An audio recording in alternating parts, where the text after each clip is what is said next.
जनाब स्पीकर, अक्ल के अंधे हैं ये, इनको मालूम नहीं है, बेसिक इकोनॉमिक्स नहीं पता। एक इदारे को बेच रहे होते हैं तो फिर उसको कर्जा क्यों दे रहे हैं? पाकिस्तान स्टील मिल को 3.5 अरब रुपए का कर्जा भी दे रहे हैं और उधर कह रहे हैं हम लोग बेच रहे हैं। जनाब स्पीकर, ये कहाँ की अकल है, ये कहाँ की दानिशमंदी है? ये तो बेवकूफ़ी है और इस पे करप्शन जो है वो तो सामने नजर आ रही है। अडियाला जेल में जो लोड शेडिंग हो रही है, जो वहाँ पे प्रिजनर्स को और बिलखसूस मेरे कायद वज़ीर आज़म इमरान खान साहब को, बुशरा बीबी को, शाह महमूद कुरैशी साहब को, हमारे जितने असीरान हैं, मिलिट्री प्रिजनर्स एक्सेट्रा, उनके खिलाफ जो बोगस केसेस हो रहे हैं वो सारी दुनिया देख रही है और वो उनको नजर आ रहा है कि पाकिस्तान का 8 फरवरी का इलेक्शन जो था वो रिग था।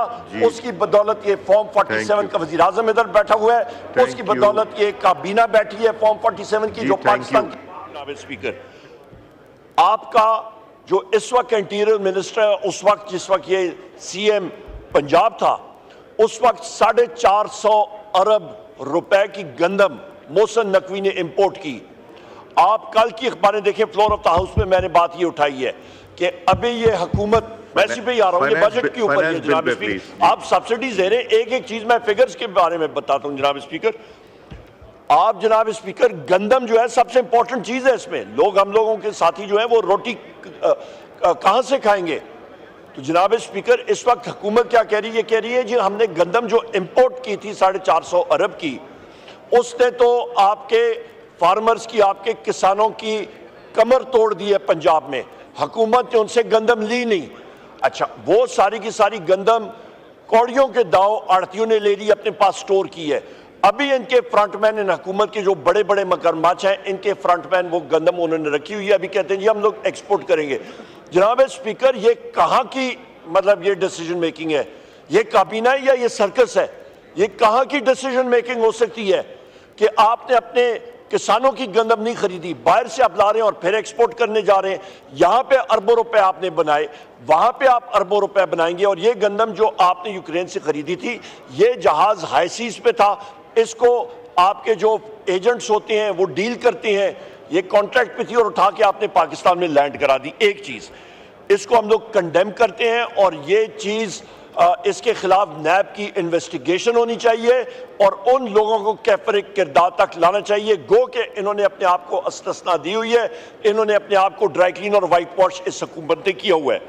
उसके साथ साथ जनाब स्पीकर, आपको मैंने बजट स्पीच में भी बताई थी, और ये बजट जो है ये आपका टूल है कि इसके साथ अफराद ज़र बढ़ेगी। ये बड़े खुश होते हैं कि जी अफराद ज़र कम हो गई। जनाब स्पीकर, अक्ल के अंधे हैं ये, इनको मालूम नहीं है, बेसिक इकोनॉमिक्स नहीं पता।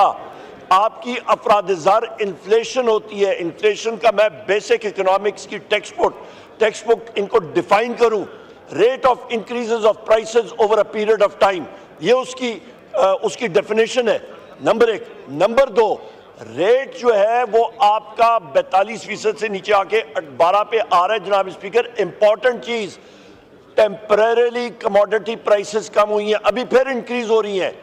ऑयल की कीमतें, तेल की कीमतें, आटे की कीमतें, अशिया खुर्दोनोश की कीमतें ये खुद ब खुद जा रही हैं। बिजली, डॉलर जो 275 पे 350 पे जा रहा है, ये होने वाला है। तो ये सारी चीजें होंगी। पाकिस्तान तहरीक इंसाफ के दौर में 17 रुपए की यूनिट की बिजली आज 85 पे है, ये 100 पे जाएगी, वल्लालम जाएगी। क्यों? क्योंकि आपका नेपरा ट्रू अप करता है, जो रेट डॉलर का लगेगा, फ्यूल जो इस्तेमाल हुए वो उस पर जरूर लगेगा अगले चंद महीनों में। रोजाना वो फ्यूल प्राइसेस इंक्रीज कर रहे हैं। जनाब स्पीकर, गैस की प्राइसेस इन्होंने खुद यहाँ पे लिखा हुआ है कि हम लोग गैस की सब्सिडी कम करें, गैस की प्राइसेस इंक्रीज होंगी। उसके साथ साथ आप ये देखें जनाब स्पीकर, इस बजट के साथ कोई आपकी इक्तिसादी तरक्की या ग्रोथ नहीं होगी। ये एंटी इंडस्ट्री बजट है, ये ज़राई शोबे के खिलाफ है, ये आपके सर्विसेज सेक्टर के खिलाफ है। आपका इंटरेस्ट रेट तकरीबन 22% से ज़रा सा इन्होंने कम किया है। मुझे ट्रेजरी बेंचेस पे मां सिवा 1-2 लोगों के बारे के अलावा ये कैबिनेट में जो लोग बैठे हुए थे, इनसे मैं चैलेंज करता हूं, मुझे बता दें इनको रिलेशनशिप बॉन्ड प्राइसेस और इंटरेस्ट रेट्स के दरमियान उनको पता है कि क्या रिलेशनशिप है जी? इनको मालूम ही नहीं है। और ये बैठ के वहां पे वाह वाह जी तालियां बजाओ, बहुत जबरदस्त आपने बजट पेश किया है, इसको हम लोग कंडेम करते हैं जनाब स्पीकर।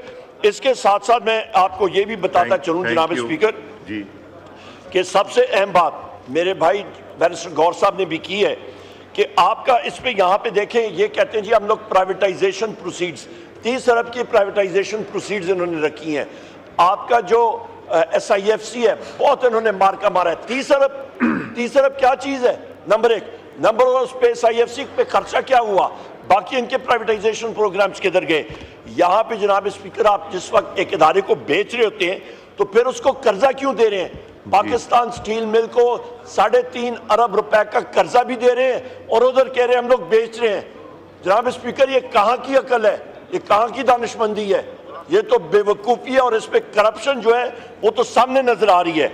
इसके साथ साथ जनाब स्पीकर, मैं ये भी कहता चलूं, इन्होंने वाजे तौर पे, मुझे 2 मिनट दे, मैं वाइंड अप करता हूं।